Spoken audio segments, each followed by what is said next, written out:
Venezuela's polarization has made it very difficult to understand at times what's really happening in the country. The economy has fallen into massive hyperinflation, rising almost 1,000,000%. So could this political turmoil worsen Venezuela's situation? We wanted to talk to someone who knows the country very well. Alex Main is Director of International Policy at the Center for Economic and Policy Research here in Washington, D.C. He's been following developments, and he also lived in Venezuela for many years. Alex, welcome to the show. Thank you. I want to get your thoughts. What has been going through your mind as you've been watching these events unfold in Venezuela? Well, I mean, first of all, I wasn't terribly surprised that there was a major development just recently. The U.S. government had made it very clear that they didn't recognize the elections that had taken place in May of last year, in which Maduro was re-elected president, and his inauguration then took place. And the U.S. had made it clear, the Trump administration made it clear that they were going to do something. It wasn't clear what they were going to do. And I have to say it was a bit of a surprise to see a member of Congress who had been selected within the Congress by the majority as the president of the Congress self-appoint himself as president. Certainly no precedent for that in Venezuela, and I'm not sure if there's any precedent for that in the rest of the world.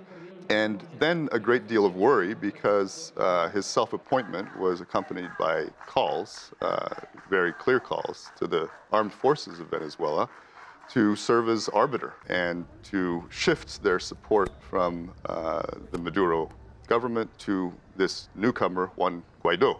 And it became particularly worrying when, of course, the U.S. administration very quickly recognized Guaidó as president, and then the far-right government of Brazil did the same, and a few other Latin American governments as well, which, you know, basically gave Guaidó, who really I hadn't heard of previously, a lot of cover and allowed him to sort of, you know, maintain this position as interim president, you know, according to him.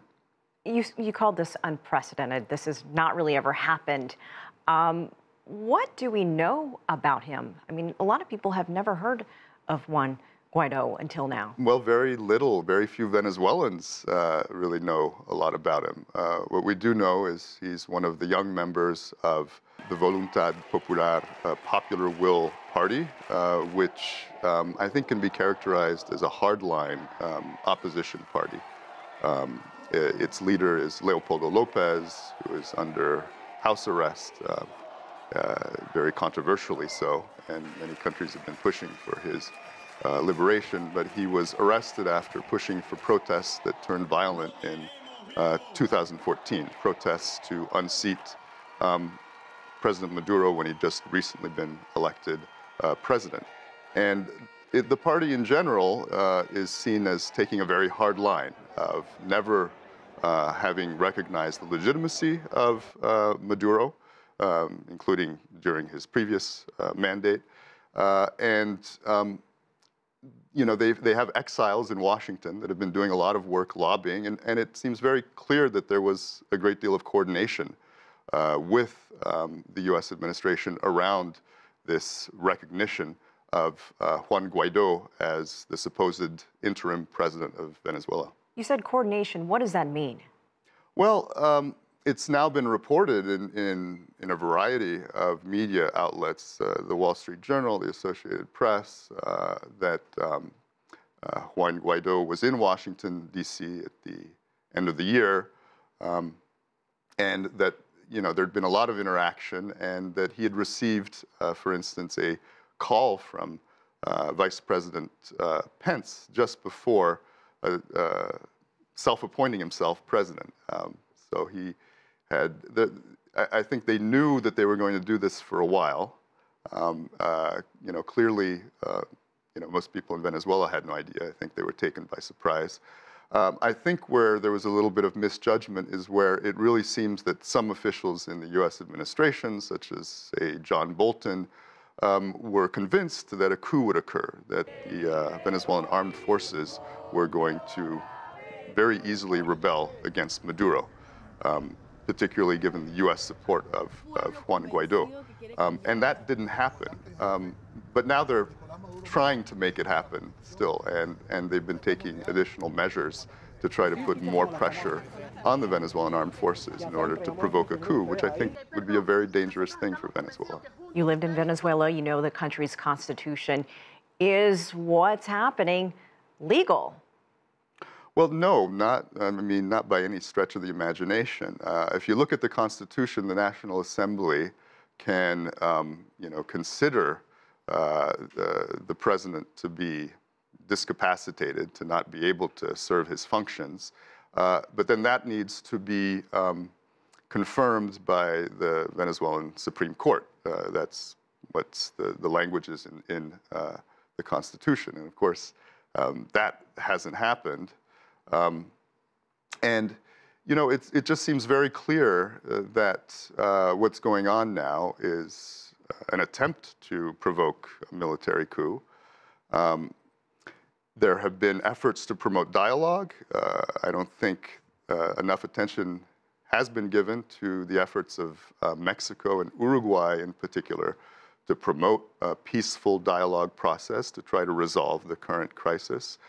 Interestingly, President Maduro said he was willing to dialogue. Juan Guaido said no. Again, he has the backing of the United States, and he feels very comfortable in his position and maintaining this position. So if there isn't dialogue, then what's left? Well, really all that you have left is a possible coup d'etat. And John Bolton has repeated, this desire and also optimism around a coup d'etat taking place in Venezuela. When it comes to the Venezuelan people, though, they're unhappy. They're really in despair with the economic situation. There are a lot of people that have a lot of anger toward the president.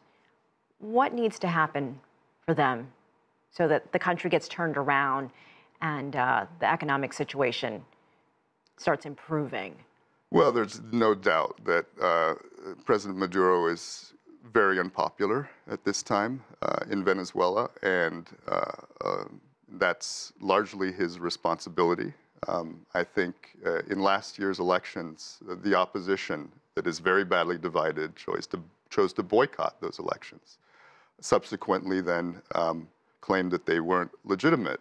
But I think had they united, they would have won those elections, because the elections themselves, there were no major irregularities that anyone could point to, no evidence of major fraud. And I think the opposition candidate at the time, Henry Falcone, would most likely have won. So it's unfortunate, the sort of position that the opposition has taken, but I think it has a lot to do with the U.S.'s involvement and the fact that they have been consistently supporting very hardline sectors, intransigent sectors of the opposition. And they've been doing it in a way as well that has hurt the people of Venezuela. They've been applying financial sanctions since August of 2017 now that has really reduced the margin of maneuver for the Venezuelan government in terms of carrying out the necessary economic reforms, also reduced oil production enormously, thereby reducing Venezuela's national revenue, starving the economy even more. And now there are sanctions on the oil industry, directly on Venezuela's oil industry, that are going to cause a lot more economic pain.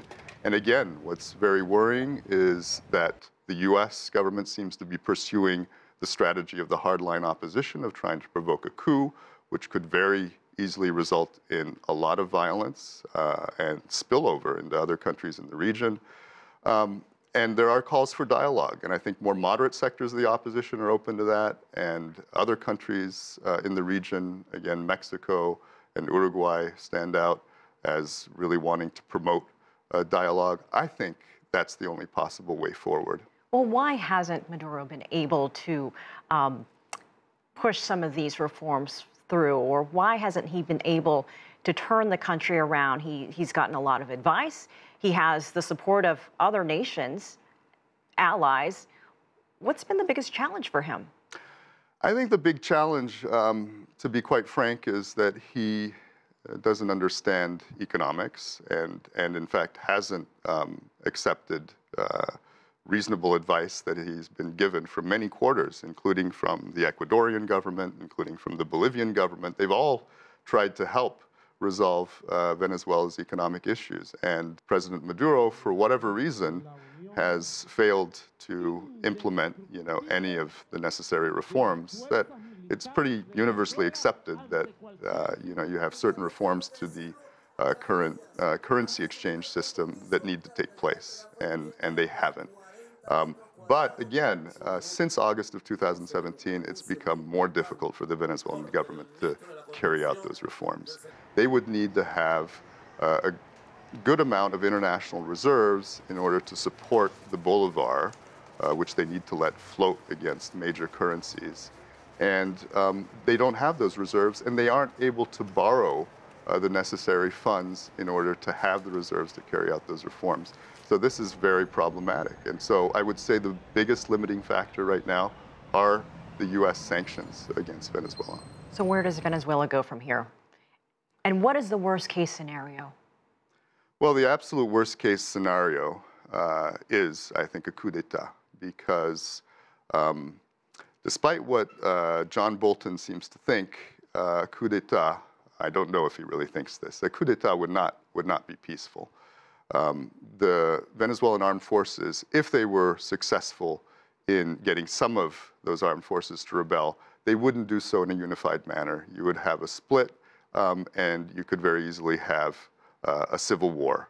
Not to mention that Maduro still has a significant base of support. It's much reduced from what he had several years ago, but it's estimated by pollsters that it's between 20 and 25%.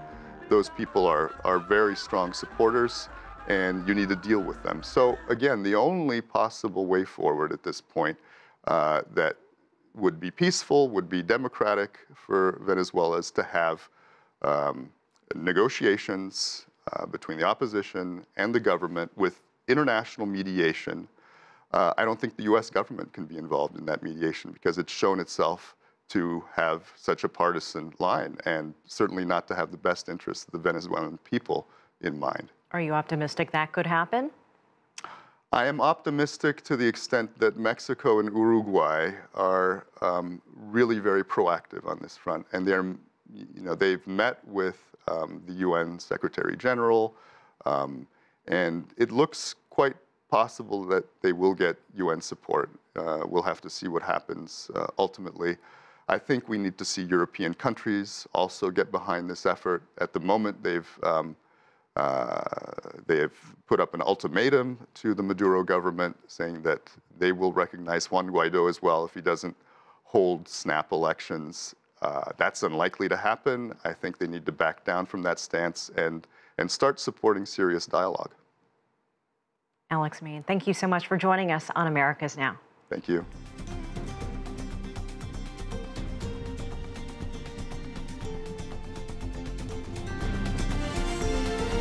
America's Now